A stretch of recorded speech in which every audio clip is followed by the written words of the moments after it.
할렐루야, 반갑습니다. 오늘 여러분 말씀을 오늘 여러분들을 못 뵐 수 있을 뻔했습니다. 지난 월요일 날 우리 동기 목사님이 어머니가 돌아가셔서 거기 조문 가다가 터널에서 맨 사이드 길로 가는데 대형 추력이 저를 밀고 들어오는 거예요. 뭐 피할 길이 없어가지고 아이고 사고다, 이제 죽는구나 하는 생각이 순간적으로 들었습니다. 근데 하나님께서 마음에 그 순간에도 평안을 주시면서 그 브레이크를 잡게 되어졌을 때에 저는 쓰고 그 차는 계속 밀고 들어오면서 아슬아슬하게 참 종이장까지 피해서 사고를 모면했습니다. 아주 그 순간에 저는 하나님 앞에 가는가 보다 하는 생각을 했댔습니다. 그때 천국 갔으면 오늘 이 말씀을 여러분들과 나눌 수가 없을 텐데 또 하나님이 여러분들과 말씀 나누도록 생명을 더 허락하신 것 같습니다. 자기 부인, 오늘 읽은 이 본문 말씀을 제가 참 성령의 인도하심 속에서 접했을 때에 굉장히 저에게 충격을 주는 말씀이었습니다. 자기를 부인하지, 예수님을 따라오려거든, 나를 따라오려거든 자기를 부인해야지 된다. 그러니까 자기를 부인하지 아니하고 예수님을 따라갈 수 없다는 거지요. 자기를 부인하고 예수님을 믿을 수 없다는 거지요. 참 신앙의 출발점이 이 자기 부인에 있구나 라고 하는 걸 깨달았을 때에, 그러면 나는 정말로 나 자신을 부인하고 사는가, 아니 자기를 부인하는 게 뭔가, 이게 고민이 되었습니다. 그래서 오래도록 이 자기 부인에 대한 책을 사서 여러 권을 읽으면서 결국에는 오늘의 이해를 가지고 있습니다. 이 자기 부인을 이해하려고 하면은 옛사람의 정체를 우리가 바르게 알아야 된다고 저는 생각합니다. 옛사람은 누구냐, 새사람은 누구냐, 이것이 분명하지 아니하면은 우리는 지금 옛사람으로 살고 있는지 새사람으로 살고 있는지를 정확하게 구분을 못하고 살게 되어지지요. 한마디로 옛사람이라고 하는 것은 자기가 목적된 삶이지요. 자기를 사랑하고 자기 만족, 자기 기쁨, 자기가 높아짐, 자기 행복을 자기 힘으로 스스로 이루려고 하는 삶, 이게 옛사람이라는 겁니다. 그럼 새사람은 어떤 사람이냐, 자기가 왕이 되어지고 자기가 주인된 삶이 하나님 앞에 원수가 된다, 마치 반역죄와 같은 죄라고 하는 것을 깨닫고 거기서 돌이켜서 이제 나에서 하나님의 목적이 되고 내 만족이 아닌 하나님의 만족을 위해서 하나님을 신뢰하고 순종하며 그리스도의 생명으로 살아가는 사람, 그 사람이 새 사람이죠. 저는 자기 부인이 예수 그리스도의 제자가 되는 것일 뿐만 아니라 영적인 상태에 들어가는 첫 관문이라고 저는 알고 있습니다. 많은 사람들이 자기 부인에 대한 이야기를 합니다. 그러나 자기 부인이 무엇인지를 제대로 모르고 있다라고 하는 것입니다. 하나님과 십자가 앞에서 죄에 대한 깊은 인식은 자아분리로 가게 한다. 죄에 대한 깊은 인식. 아담이 선악과를 먹은 이 죄가 뭐가 그렇게 큰 죄입니까? 그러나 하나님은 선악과를 따먹은 이 불순종을 정죄하셨고 사망에 이르게 되지 않았습니까? 선악과 하나 따먹은 죄가 뭐가 그렇게 큽니까? 선악과를 따먹은 그 동기가 바로 하나님을 떠나서 자기 스스로 자기 만족을 위해서 자기 행복을 위해서 살겠다라고 하는 선언이기 때문에 그렇습니다. 그것이 바로 육체가 되었다는 것입니다. 우리가 창세기 6장에 보면은 그 노아 심판이 나오는데 노아 심판을 받았던 그 사람들을 가리켜서 육체가 되었다라고 말씀을 하고 있습니다. 하나님이 누구를 심판하셨느냐? 육체가 된 사람을 심판하셨다는 것이지요. 제자들이 마지막 때에 어떤 징조가 있겠습니까? 라고 물을 때에 예수님께서는 노아의 시대와 같을 것이다, 롯의 시대와 같을 것이다 라고 말씀하시면서 사람들이 먹고 마시고 사고 팔고 시집가고 장가가고 그렇게 정신이 팔렸을 때에 도적과 같이 주님 오신다 말씀하셨습니다. 먹고 마시고 시집가고 사고 팔고 집 짓고 이런 일이 뭡니까? 하나님의 목적이 아닌 자기를 목적으로 살아가는 육체의 삶을 표현하는 것입니다. 우리는 도덕적으로 타락한 상태만을 우리는 육체의 죄로 생각을 하고 있는데 우리 주님은 우리의 일상생활이 아무리 선하고 착하다 할지라도 그 목적이 하나님이 되지 않는 삶은 육체의 삶이고 심판의 대상이다 라고 말씀하고 계시다는 사실입니다. 십자가 없는 부활을 있을 수가 없지요. 그러니까 옛사람의 처리, 옛사람의 죽음이 바로 부활신앙을 가질 수 있는 겁니다. 부활을 얘기하지만은 부활의 능력이 나타나지 않는 이유가 어디 있습니까? 옛사람을 처리하지 못했기 때문에 생명이신 그리스도를 경험하는 부활의 삶을 살 수 없다는 것입니다. 주님 우리를 붙잡아 주세요 라는 그런 기도도 아까 목사님이 하셨습니다. 우리가 주님의 붙드심 없이 살아갈 수가 없지요. 주님 나를 붙잡아 주세요. 모든 성도가 오늘 하루도 나를 주님 붙잡아 주세요 라고 기도합니다. 근데 주님이 누구를 붙드십니까? 살아있는 자는 붙드실 수가 없습니다. 자기를 위해서 육체를 따라서 옛사람의 삶을 사는 사람은 하나님의 붙드실 수가 없습니다. 자기를 십자가로 넘겨버리는 죽음, 옛사람이 죽고 새 생명으로 사는 사람과 주님은 동행하고 그런 사람을 붙드실 수 있다는 것입니다. 그러니까 주님 나를 붙잡아 주세요라는 기도 앞서서 내 자신을 십자가로 넘기는 자기 부인의 삶을 사는 것이 먼저다라고 하는 것입니다. 왜 옛사람을 처리해야 됩니까? 성경은 인간이 죄인이고 부정한 자라고 선포하고 있다는 사실입니다. 옛사람은 흙과 같고 티끌과 같은 존재라는 사실을 우리가 인식을 해야지 됩니다. 이러한 우리에게 선한 것이 없어서 사도 바울이 나는 죄의 몸이요 사망의 몸이다 라고 표현했듯이 우리 옛사람은 내가 기대할 것이 하나도 없다. 죄덩어리다.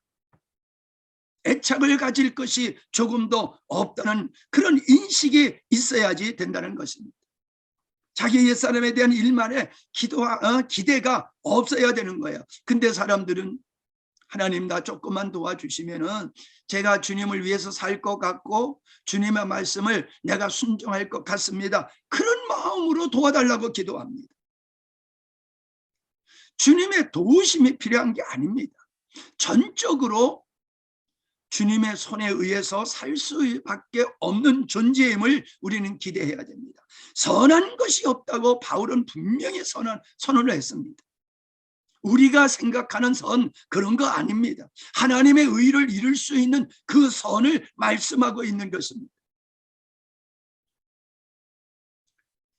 많은 사람들은 자기에 대한 기대를 내려놓지 않는 것이 자기 부인을 이루지 못하는 원인이다. 그렇게 생각을 합니다.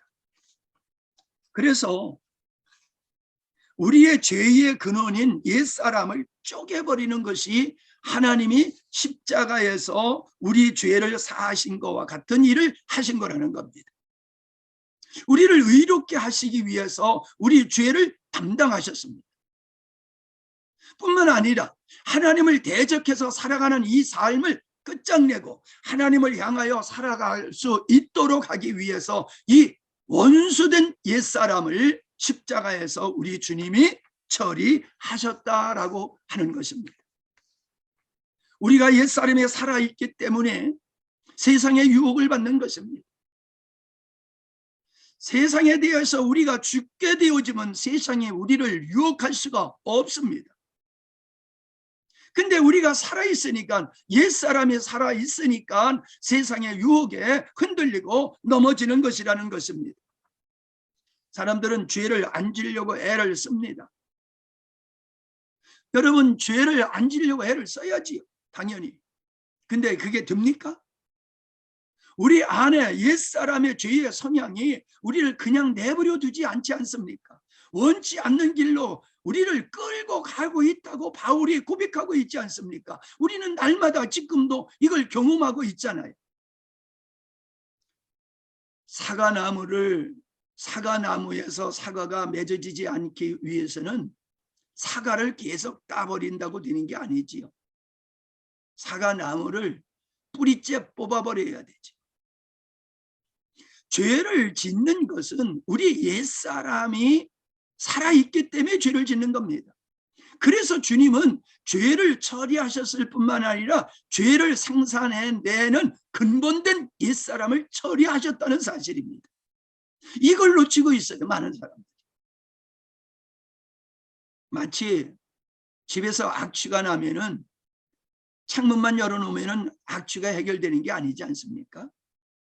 어디서 뭐가 썩고 있다는 얘기지요. 악취가 난다는 얘기는. 그러면 창문을 열어놓는 거로 끝나는 게 아니라 뭐가 썩고 있는지를 찾아내야 되는 겁니다.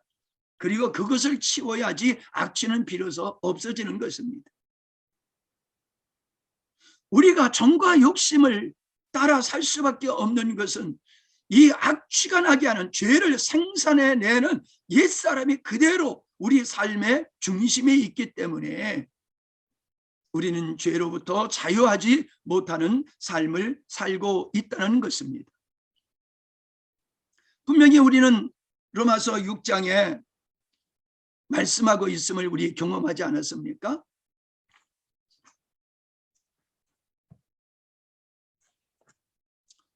로마서 6장 13절. 또한 너희 지체를 불의의 병기로 죄에게 드리지 말고 오직 너의 자신을 죽은 자 가운데서 다시 살리신 자 같이 하나님께 드리며 너의 지체를 의의 병기로 하나님께 드리라. 그러면 어떻다는 겁니까? 죄가 너희를 주관하지 못한다. 이는 너희가 법 아래 있지 아니하고 은혜 안에 있습니다. 은혜 안에 있다는 것이 무엇을 의미합니까? 은혜 안에 있다는 것은 옛사람을 중심으로 사는 게 아니라는 것입니다. 옛사람을 십자가로 넘겨버리고 부활에 동참한 새 생명으로 살아가는 사람이 은혜 안에 있는 사람이다. 그 은혜 안에 있는 사람은 그 은혜로 말미암아 죄가 주장하지 못하는 죄를 이기는 자, 삶을 살 수 있는 것이다라고 말씀을 하고 있는 것입니다. 죄를 끊어버리려고 하는 삶이 아니라 옛사람을 십자가로 넘기는 자기 부인의 삶이 승리하는 삶의 첫 걸음이다 라고 우리에게 가르쳐주고 있는 것입니다. 바울은 날마다 죽는다고 했습니다. 오늘도 죽고 내일도 죽고 계속 죽으면 언제부터 죽기 시작했다는 것입니까? 예수님의 십자가에 죽으실 그때부터라고 하는 것입니다. 예수님이 십자가에 못 박힐 때 우리는 어디 있었습니까? 예수와 함께 십자가에 있었습니다. 예수님 혼자 십자가에 있는 것이 아니라 우리도 예수님과 함께 십자가에 달려 있었다는 것입니다. 그래서 성경은 예수와 함께 죽고 예수와 함께 살았다라고 말씀하고 있는 겁니다. 우리가 태어나지 않았지만 우리는 그리스도 안에서 죽었고 그리스도 안에서 부활에 동참했다는 것입니다. 그런데 우리 옛사람의 이 본질은 그대로 존재하고 있습니다. 계속 나를 사랑함이 이게 계속 살아납니다. 나를 사랑하고 내 목적을 이루려고 하는, 나를 사랑하는 옛사람의 가장 기본된 것이 완전히 없어진 게 아닙니다. 그러니까 바울은 날마다 죽는다라고 하는 것은 나를 사랑하는 것, 나를 목적으로 삼는 삶, 이거를 끊임없이 매일, 매시, 매분, 매초마다 나를 부인하는 삶을 산다고 고백을 하고 있는 것입니다.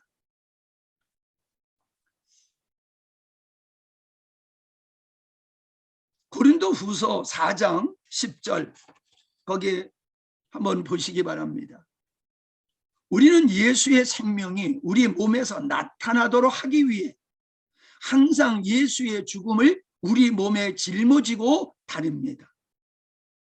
예수님의 생명이 죽을 우리 몸에 나타나게 하기 위해 우리는 살아있지만 예수님을 위해 항상 몸을 죽음에 내맡기고 있습니다. 저는 이 말씀이 너무나도 감사한 말씀입니다.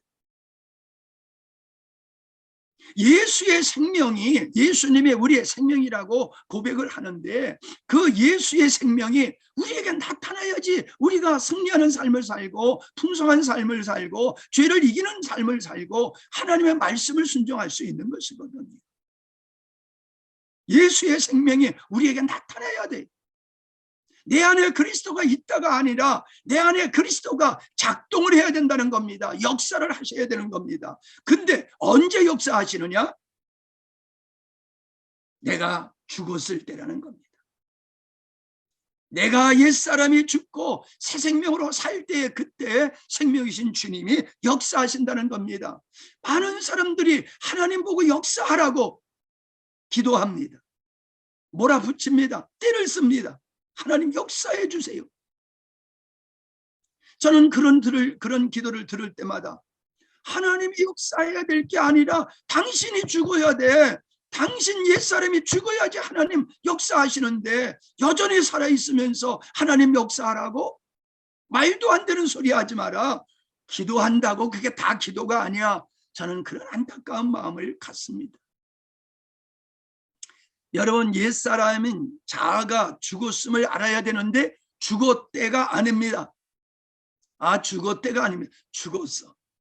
나는 예수님과 함께 나의 옛사람은 죽었어. 날마다 죽는다는 것은 끊임없이 여기는 겁니다. 내가 죽었다는 사실을 계속해서 인지하는 것입니다. 주님과 동행하는 삶은 바로 자기를 부인할 때에 가능한 것입니다. 머리가 둘이 돼가지고 동행할 수가 없지요.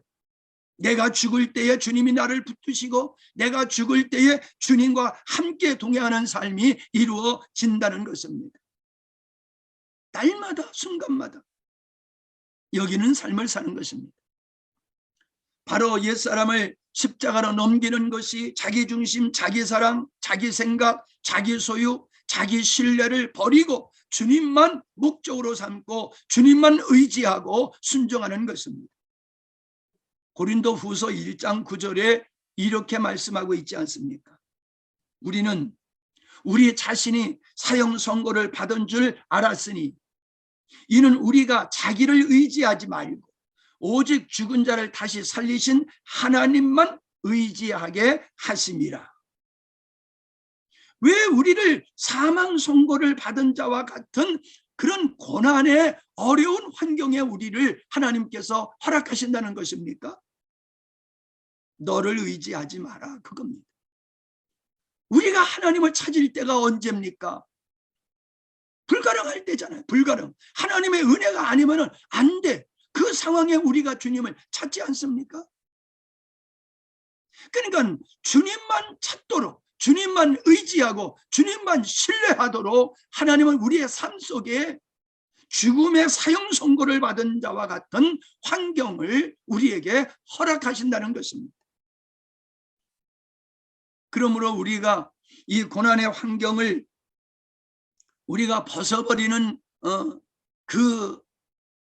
벗어버리기 위해서 힘쓰고 기도하는 것보다도 내 자신을 신뢰하고 의지하는 이것을 내려놓는 것이 이게 중요하다라고 하는 것입니다. 자기 옛사람의 죽은 십자가가 없는 복음을 가지고 믿음의 승리를 할 수 없다는 거지요. 믿음의 승리는 옛사람의 의지로 이루어지는 것이 아니라 새 생명 가운데서 생명에 나타나신 그리스도 안에서 믿음의 삶이 시작되어지는 거고 승리를 얻게 되는 것이다 라고 하는 것입니다. 자기 부인은 주님이 지신 십자가에서 함께 죽은 것을 믿는 것이다. 뭐 이런 말씀 계속 드렸으니까 넘어가겠습니다.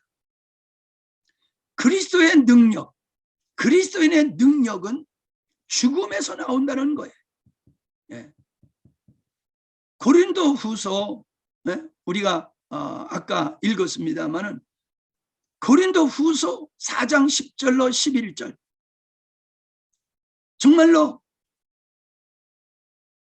나의 옛사람이 죽었을 때에, 옛사람이 죽었을 때에 그리스도께서 나타난다는 것. 그러니까 능력은 은사받아서 실력이 있어서 지식이 많아서 그런 데서 나오는 게 아니라는 것입니다. 바울이 자기 약함을 놓고 하나님 앞에 기도하지 않았습니까? 3번을. 근데 하나님은 내 은혜가 내게 족하다라고 하시지 않았습니까?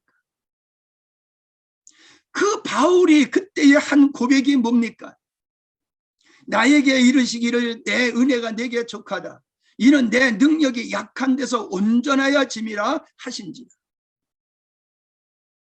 내 능력이 네가 약할 때, 내가 죽었을 때에 나타나는 거야. 내가 온전함은 너의 죽음 속에서 내 생명의 나타남으로 이루어지는 것이야 라고 말씀하고 있지 않습니까? 그러므로 도리어 크게 기뻐함으로 나의 여러 약한 것들에 대하여 자랑하리니, 약한 것들에 대하여 자랑하리니 이는 그리스도의 능력이 내게 머물게 하려 하니. 그러므로 내가 그리스도를 위하여 약한 것들과 능력과 궁핍과 박해와 곤고를 기뻐하노니 이는 내가 약할 그때의 강함이니라. 내가 약할 때에 하나님이 역사하시고 하나님이 역사하시기 때문에 내가 강해질 수 있는 거다. 여러분 어떻습니까? 여러분 무엇을 추구하십니까? 나를 더 강화시키려고, 실력자로 만들려고. 필요하지요. 당연히 필요합니다. 나는 그런 것이 부족해서 너무 성도들에게 미안하고 참 죄송합니다. 그러나 그것이 능력의, 우리가 그리스도인의 영적 삶의 기본이 아닙니다. 주님으로 사는 겁니다. 주님이 어떤 토양에서 역사하시느냐. 우리가 아까 말씀하셨죠. 붙든다고 했을 때. 내가 죽을 때에 붙드신다는 겁니다. 나의 약함을 깨닫고 온전히 주님만 의지할 때에 주님의 충만하심이 이루어지는 것입니다. 그리스도 안에 있는 지혜와 지식의 그 풍성함이 우리의 삶 속에서 실제가 되는 것입니다. 저는 엊그저께 캄보디아 선교사님이 말씀 증거하시는 걸 들으면서 제가 많이 은혜를 받았습니다. 근데 그 선교사님에게서 느끼는 건 전 2가지였어요. 야, 이 양반 하나님 사랑하시는구나. 이분 정말 이분은 하나님 사랑하시는구나. 2번째, 이분 정말 주님 의지하시는 분이로구나. 정말 주님. 전적으로 주님을 의지한다는 것은 전적으로 자기를 부인해야지 되는 거예요. 나를 부인하지 아니하고 전적으로 주님만 아닙니다. 주님만의 족하다라고 하면은 전적으로 자기를 부인하는 것이 전적으로 주님만 의지할 수 있는 거예요. 많은 사람들은 자기를 부인하지 아니하고 주님 한 분만 하면 된다라고 말을 하는데 앞뒤가 맞지 않는 얘기지요. 제가 기도 사역을 하면서 불치의 병자들이 참 하나님 많이 건져 주셨습니다. 근데 저는 이런 놀라운 하나님의 역사가 어디서 나오느냐? 은사에서 나온다고 생각하지 않습니다. 저는 철저하게 어떤 사람을 위해서 기도할 때 저 자신의 죽음을 하나님 앞에 선포하고 나에게 나의 나됨은 오직 주님께 있음을 믿고 내가 주와 연합된 자로서 내가 강하고 담대하게 선포하며 기도했을 때에 귀신이 떠나가고 질병이 치유되어지는 이런 놀라운 역사들을 계속해서 경험하고 있습니다. 내가 누구보다도 기도를 많이 하고 누구보다도 성경을 많이 알고 누구보다도 많은 지식을 가졌기 때문에 능력이 나타나는 게 아닙니다. 도리어 그런 것이 없음을 주님 앞에 고백하고 그런 걸 의지하지 아니하고 오직 예수 그리스도만이 나의 전부입니다 라는 믿음으로 기도할 때에 하나님이 생명이신 주님이 나타나더라라고 하는 것입니다. 저는 하나님 앞에 그렇게 기도한 적이 있어요. 하나님, 실수하셨습니다. 어떻게 저 같은 사람을 목사로 세우십니까? 저같이 부족한 사람을 어찌 목자로 세우셨습니까? 제가 얼마나 힘들고 어려운지 하나님 아시지요? 제가 평생을 이런 불만 섞인 마음으로 하나님 앞에서 좀 그렇게 살았어요. 그런데 하루는 주님께서 은혜를 주시는 거예요. 네가 부족했기 때문에 내가 너를 선택했어. 네가 부족하니까 나만 의지하잖아. 네가 부족했기 때문에 나만 의지하잖아. 그러니까 내가 너를 쓸 수 있는 거야. 그런 은혜를 주시더라고요. 그러니까 하루하루를 주님의 은혜로 사는 거지 내일을 놓고 나는 살 수가 없어요. 송구영신 예배 드려야 되고 첫주 예배 드려야 되는데 막막해요. 어떤 말씀을 증거해야 될지. 근데 항상 하나님은 꼭 필요한 말씀을 주셨습니다. 그렇게 저의 목회의 길을 주님은 함께 하셨습니다. 자아가 죽으면 죄가 다시 주장하지 못한다. 뱀은 흙을 먹었다고 그러지 않습니까? 육체가 된 사람을 뱀의 공격의 대상이 되는 겁니다. 육체를 따라 사는 사람. 사단이 삼킬자를 찾는다고 그랬어요. 삼킬자. 그 삼킬자가 누굽니까? 자기를 신뢰하고 자기를 목적으로 삼는 사람을 찾는 거예요. 그런 사람이 사단의 밥이 되는 것입니다. 구원하심의 목적은 자기를 위해 살던 자를 하나님을 향해 살게 하심으로 살아가는 삶이다 라고 하는 것입니다. 자, 자기 부인의 말씀을 드렸는데 이제는 옛사람의 부패한 성품의 처리에 대해서 말씀을 드리려고 합니다. 우리가 구원을 받았어도 우리 안에 새 생명이 있어도 옛사람의 타락한 성품은 그대로 있습니다. 어떤 분들은 이것은 옛사람의 타락한 성품도 십자가에서 함께 처리가 되었는데 사탄이 주는 것이다 이렇게 보시는 분들도 계시더라고요. 어떻든지 간에 사탄이 주는 것이든지 옛사람의 성품이 타락한 성품이 존재한 것이든지 우리에게는 분명히 그런 것이 있습니다. 근데 로마서 6장 6절에 우리 옛사람이 십자가에 못 박히면 우리 죄의 몸이 묶임을 멸하여라고 그랬습니다. 죄의 몸이 멸하여. 저는 멸하여라고 하는 말이 없어졌다는 말씀으로 오해를 했었습니다. 근데 이 멸하여라는 말은 없어졌다는 의미가 아니라 카타케테는 말로서 묶여있다는 겁니다. 묶여있어. 살아있지만 꼼짝하지 못하도록 십자가에 못 박힌 것과 같은 상태를 말씀하고 있는 겁니다. 거듭났으나 육을 위해 삶을 살 때는 타락한 성품이 우리를 지배하고 역사하고 죄가 우리 가운데서 왕노릇합니다. 죄가 우리 가운데서 왕노릇할 때가 언제입니까? 육체를 따라 살 때입니다.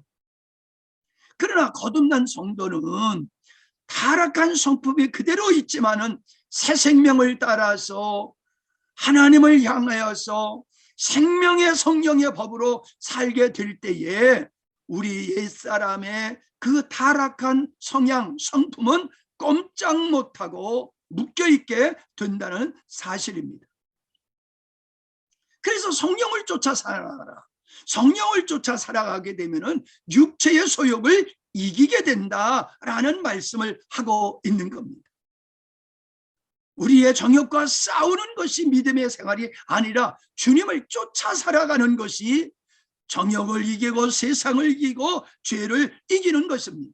나를 살던 삶에서 하나님을 향하여 살게 될 때에 우리의 육체를 승리할 수 있게 되는 것이다 라고 하는 것입니다.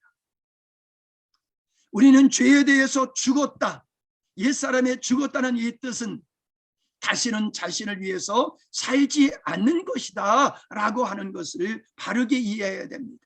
제가 이걸 어떻게 설명해야 될지 고심하다가 이런 비유가 생각나더라고요. 여러분 총각 지내셨지요? 결혼하기 전엔 총각이지요? 결혼하고 되니까 남편이 되지 않습니까? 결혼하기 전에는 처녀예요. 결혼하면은 부인이 되지 않습니까? 똑같은 사람입니다. 똑같은 사람인데 결혼하기 전에는 자기를 위해서 자기 마음대로 살아도 돼요. 근데 결혼하고 나면은 아내에 속한 사람이요 남편에 속한 사람이 되어버립니다. 자기가 없어져요. 오늘날 많은 사람들이 왜 이혼합니까? 내가 이러려고 결혼했어? 종된 삶 살기 싫다는 겁니다. 아내에 속하고 남편에 속한 삶을 살기 싫다는 겁니다. 그게 결혼인데.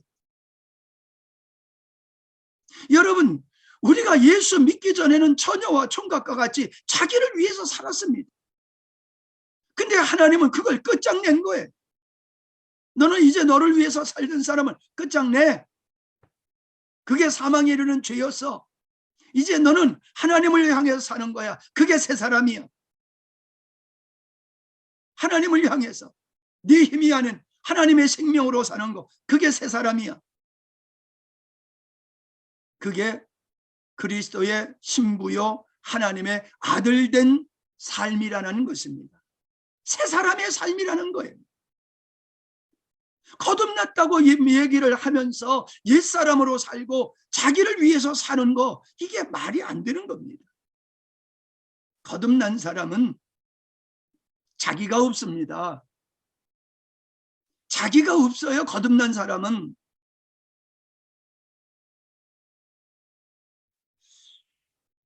예. 또 저희들이 한참 헤맸던 것 중에 하나가 뭐냐 하면은 옛사람을 죽이려고 애를 쓰는 거예요. 자기를 막 죽이려고. 안 죽어요. 아무리 옛사람의 성향을 죽이려고 애를 써도 안 죽어요. 이게 또 살아나고 또 살아나고 금방 살아납니다. 금방. 깨닫게 하셨어요. 야, 죽으려고 노력하는 게 아니야. 네가 죽었음을 인정하는 거예요. 그리스도 안에서 죽었음을 인정하는 게 죽는 거야. 성향을 죽이려고 억지하는 게 죽이는 게 아니고 죽었음을 인정하는 게 죽는 거야. 어떻습니까, 여러분? 여러분은 다 깨달으셨는지 모르지만 저는요, 이걸 깨닫고 얼마나 감사하고 저의 삶이 바뀌어지고, 야, 진짜 믿음의 삶이 이렇게 믿음으로 사는 것이고 쉬운 거로구나. 옛사람을 처리하는 게 이렇게 쉬운 거로구나. 옛사람의 성품. 중요한 게 뭡니까? 오해를 하고 있는 겁니다. 어떤 오해를 하고 있습니까? 사람들은 뭐 내려놓음 이런 얘기들을 많이 합니다. 그 내려놓는 거는 가지치기에 지나지 않아요.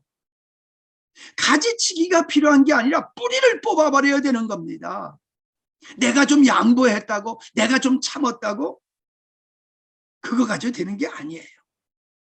나의 옛사람을 십자가에 넘기는 겁니다. 그러면은 내려놓음이 되는 겁니다. 그러면은 주님을 쫓아 사는, 십자가를 지고 가는 이 삶이 이루어지는 거예요. 십자가 지고 가라. 그게 뭡니까? 너를 부인하고 십자가를 지고 나를 따라와라. 십자가 지는 게 뭡니까? 사명 감당하는 거 아니에요. 십자가를 지는 것은 끊임없이 예수 그리스도의 십자가에 나의 옛사람에 못 박혔음을 그 믿고 그 십자가를 지고 가는 거예요. 나의 옛사람이 십자가와 함께, 예수님과 함께 십자가 못 박혔다. 그 십자가, 나의 옛사람이 십자가에 못 박힌 그 십자가를 지고 사는 거예요. 그게 자기 부인이죠. 왜 많은 분들이 신앙생활을 힘들어하고 어려워하는데 제가 그걸 깨달았어요. 왜 자기 부인이 힘들고 말씀을 쫓아 사는 게 힘든가? 그거를 참 고민하면서 제 자신에게서도 찾아보고 성도들을 살펴봤을 때에 첫째 이걸 모르는 거예요. 자기를 사랑하는 것이 하나님 앞에 원수가 되는 거다. 이걸 몰라요, 사람들. 자기 사랑하는 게 당연한 줄 알아요. 그 자기 사랑은 옛사람이고 세상 나라를 세워가는 원리예요. 하나님의 나라의 원리는 자기 사랑에 있지 않아요. 자기 죽음에 있어요. 그리고 하나님 사랑에 있지. 자기 사랑하는 게 모든 죄의 근원이라고 하는 걸 몰라요. 자기 사랑의 하나님 앞에 원수됨이라고 하는 것도 모르고 자기 사랑하는 것이 모든 죄의 근원이다라고 하는 걸 몰라요. 그 다음에 뭐예요? 옛사람의 타락한 성품을 모르기 때문에 자연민에 빠져 있다는 거예요. 저는요, 참 이 문제를 가지고 실험할 때에 가면 갈수록 느껴지는 게요, 제 옛사람이 징글징글해요. 아주 옛사람이 징글징글해요. 환멸이 느껴요. 여러분, 아무리 사랑하는 자식이고 사랑하는 사람이라도 죽으면 갖다 버립니다. 바울의 옛사람을 가리켜서 죄덩어리고 성향이 사망의 몸이라고 했습니다. 죽은 몸, 내 몸이라 할지라도 이 몸이 내 몸에서 떠나가면 갖다 버리지 않습니까? 옛사람에 대한 이런 인식이 있어야 되는데 옛사람에 대한 이런 인식이 없이 옛사람을 끊임없이 붙들고 늘어지고 있어요. 그러니 옛사람을 십자가로 넘기고 자아분이 이루어지겠습니까? 안 되는 거지. 많은 지식이 있고 많은 것을 가지고 있다 할지라도 많은 분들이 영혼의 건조함을 호소합니다. 영혼의 건조함. 왜 영혼이 풍성하지 못하고 건조합니까? 자기가 살아있고 그리스도가 충만하지 않기 때문에 그렇습니다. 하나님의 충만은 자기 부인을 한 사람에게 이루어지고 승리는 자기를 부인한 상태에서 이루어짐을 여러분 경험하셨으리라고 믿습니다. 다른 일도 힘써야 되지만은 이 승리 없이 우리 개인의 믿음의 승리 있을 수 없습니다. 이 일에 전념하시고 승리하시는 우리 모든 선교사님들이 되시기를 바랍니다. 기도합니다. 하나님 감사합니다.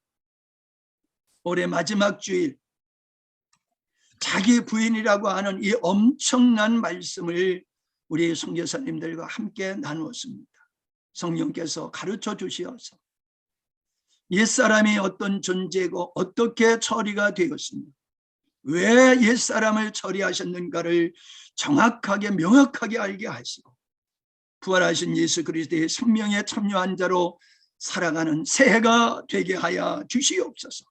그래서 생명이신 주님의 충만하심으로 충만한 삶을 살아가는 귀한 삶들이 되게 하시옵소서.